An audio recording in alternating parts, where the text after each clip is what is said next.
Hey everyone, welcome to the video. Go my cheat sheet pertains only main slate for today on DraftKings. Before we continue though, if you could leave a like, subscribe to the channel, hit the notification bell so you don't miss out on my new videos, I would really appreciate that. You can also follow me on Twitter at ChrisPinell16. And if you'd like access to my entire MLB sheet and my Slack chat, the link is in the description below for my Patreon. So we have a nice early main slate for today, as we usually do on Sunday mornings.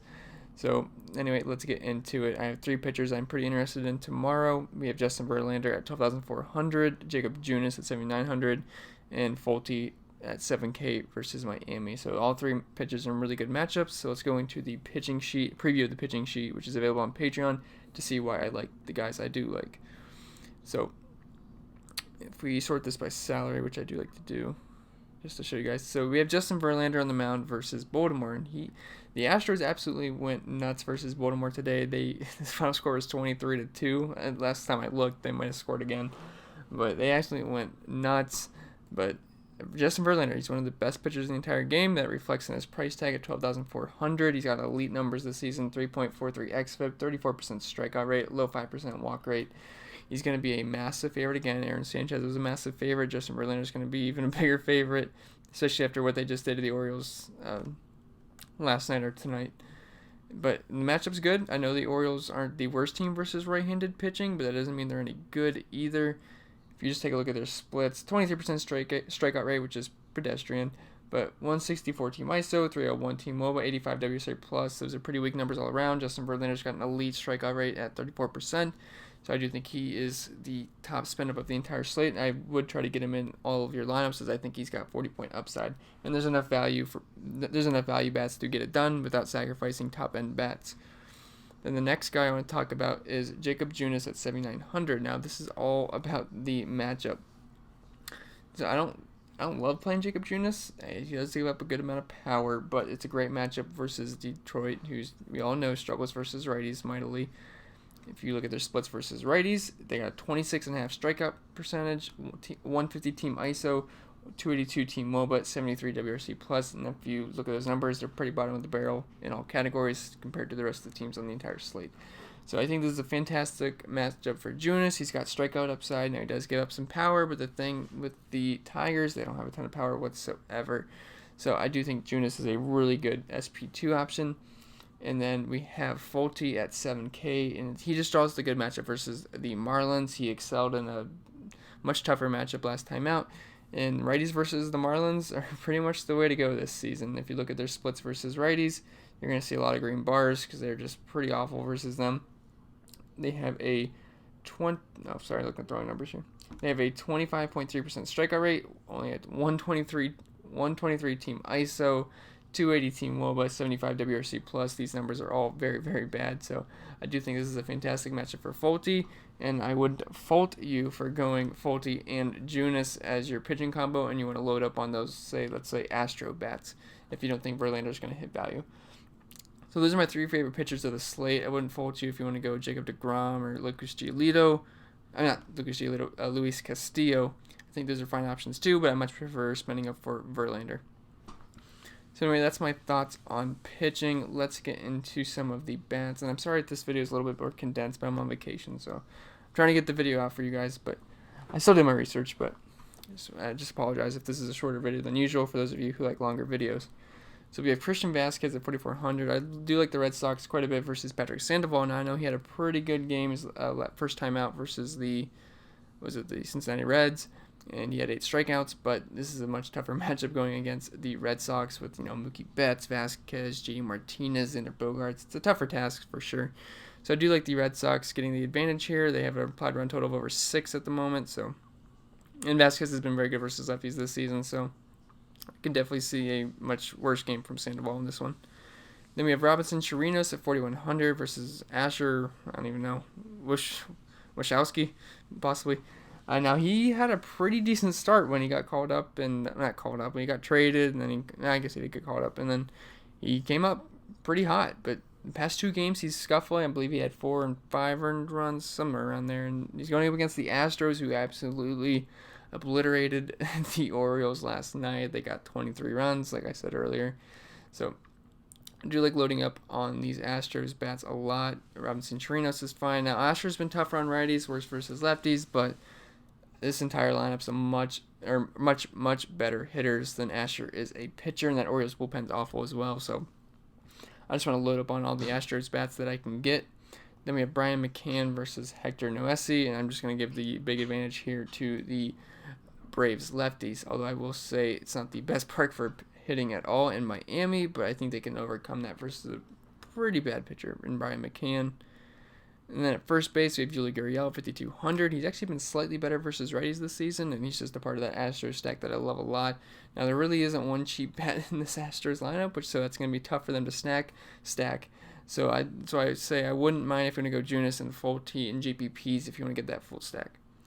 Then Paul Goldschmidt at 4K versus the lefty Stephen Brolt. He's just not very good versus righties, and Paul Goldschmidt's pretty good versus lefties, and this is a really cheap price point, so I do think you can get a home run here at a pretty decent price tag. Then Sam Travis at 3,700. I've been playing him a lot versus lefties. His prices came up a little bit, but still like his shot at maybe getting a cheap home run here, and he's a cheap part of that Red Sox stack, which it's hard to find a cheap guy in the Red Sox, so I do like Sam Travis. And Jose Altuve, I like him better versus lefties, but again, I'm putting all the Astros on this cheat sheet, basically. I think they're all in play and fantastic plays. They're just really expensive. Then Whit Merrifield versus the lefty Daniel Norris. There's plenty of stolen base upside here. I think if he gets on base, he's pretty much a lock to get a stolen base. He's much better versus lefties. Daniel Norris is a low strikeout guy and a high fly ball guy. So it wouldn't surprise me if Whit can have a really good game here and get one of those ceiling games we see from Whit from time to time. And then Adam Frazier at 3,100. He homered yesterday, which is nice. First pitch. Never really expected Adam Frazier to get a homer, but I like his matchup versus Miles Mikolas. Like Wainwright, Mikolas struggles versus lefties, and Frazier should be leading off versus the righty. Then at third base, we have Alex Bregman at 5,600. I love him again today. He's been better versus lefties, but again, this entire Astros lineup is in play. The Orioles pitching is awful. It's a great park for hitting. They get that guaranteed ninth inning at bat. So love Alex Bregman. Eugenio Suarez at 4,800 versus John Lester. Suarez is always just really good versus lefties. John Lester gives up a good amount of power to righties, and it's a great park for hitting in Great American Ballpark. Then we have Marwin Gonzalez at 3,400 versus Aaron Savali, who's not the best pitcher on the road. Now, he's not a gas can or anything, but at 3,400, I do like Marwin Gonzalez, and he's a cheap part of that twin stack, which I do have interest in today. Now, shortstop, we have Xander Bogaerts at 5,200. He's been very good versus lefties this season, and like I said, I think Sandoval does not have as good of a game as he did last time. These Red Sox should be able to get to him, and I like Xander Bogaerts as a key piece of that Red Sox stack. Then Jorge Polanco at 4,700 versus Aaron Savali. He's a much better hitter versus right-handed pitching, and he's a good part of that twin stack. Just really all I gotta say about Polanco. And then Jose Peraza and Arteaga, something like that.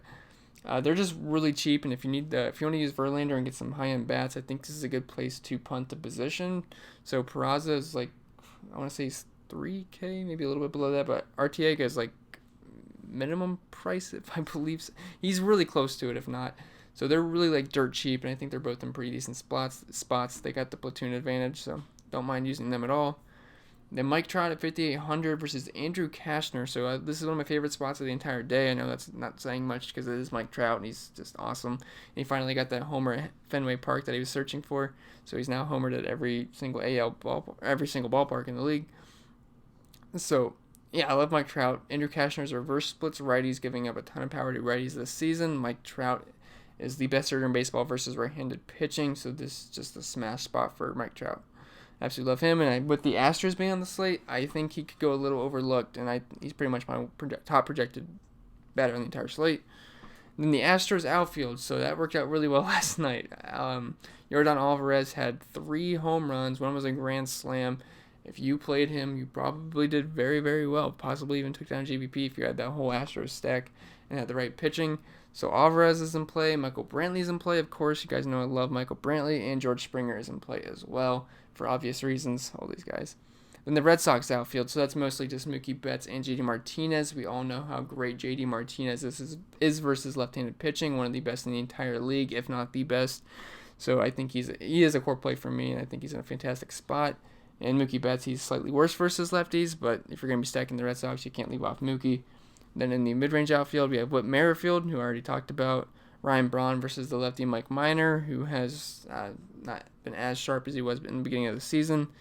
Then Nomar Mazara at 4,400, cheap lefty versus Jordan Lyles, who, if we want to pick on Lyles, we do want the lefties in that matchup. And it's a pretty good park for hitting in Milwaukee.